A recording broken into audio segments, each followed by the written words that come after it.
Galatoomi qeerroo abdii sabaa nama dhugaa walelo rabbii torka qaba somni numa kuta dhugaa bakka qaba waraana abdatee jiwanaa jabaa kunoo qabsoon teetuu xiqqeessee adaba wareegama kafalus baga agarsiifne nu eenyummaa teenya bu'aa qabsoo teenyaa gurrumaan dhageenya qeerroodha humni lafee duydaa oromiyaa teenya nu qeerroon oromoo eenyufuu fakkeenya takkaa sodaan namaan seenne qalbii teenya akkana yaa qeerrooni beeyta wallaahi waqartuu finiintuu diina afaan kaahii hayyoonni dhaa jiru sunuma bahagaahii if duuban deebinu qabsoo galmaan gahe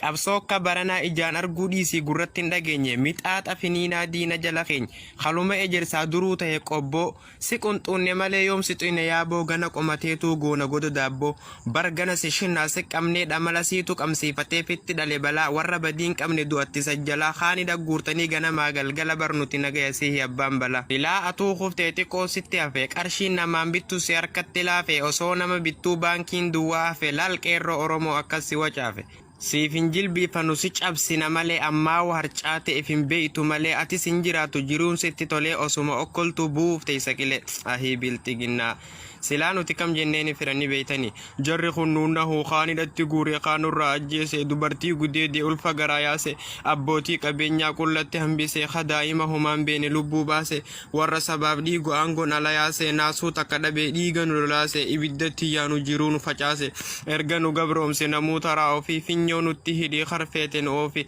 duunee hin dabarree jireenyatti hin jirru harka sikkannini hanga umriin turre akka jennu feeta nuti sanyiteeti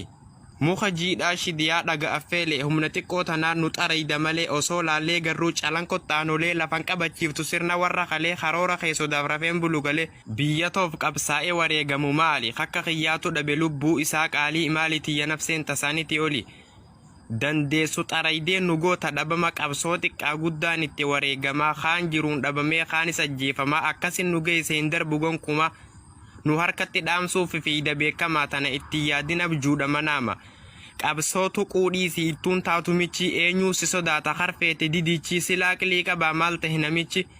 nuti ilma namaatii waasiin taanu harree daangaa keenya dhiifnee kanamatti hin tarre wanni inni nu fixuu maaliif nan deeggarree soba jala yaana dhugaa ijaan garree hara amantiitiif kutaanii walitti sin buusettus ish firraanaatu jaan sareen qismidaal kajeelti nuti ijoollee miti turte if baranne akka duraan caalaa amma wal jaalannee nuti yoom duraanuu walitti mufanne soba kee ajaawaa si jalatti banne nuttin seentu ganaa qaawa fitti banne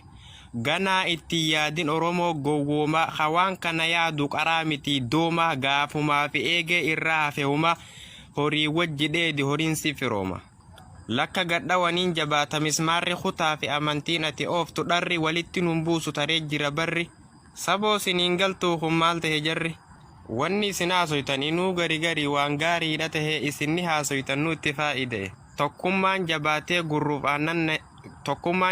gurruuf aannan tahee tokkoon namaa addaan hin baasu danda'e paartii bilxiginnaa warra garaa dibbee warra garaaf je'e karaa sirrii jibbee hayyee amma qeerroon lafatti si dibe halqii ka haraashiita gurrin dhageenya cinaachatti raftan bar walii gatteenye du'u yookaan bu'u gaafin sittin geenye ija qurum godhiituma qeerroo gaddaawwadhu yaa warshaa kijibaa afaan kee qabadhu tee murtee lamuma nagaya dhaammadhu naasun akkan duuni dibaa karkarfadhu taa'i namichaan ija tanaa bayta osoo dhugaa gartuu soba jala mayta silaasitti dhiyaadhe harka ija si kaa'e anaaf kakka kiyyaa garaan qabbanaahe khasaaraatti jirtii qabsoo itti fufnaa nafxanyaa abbaa irree abshirama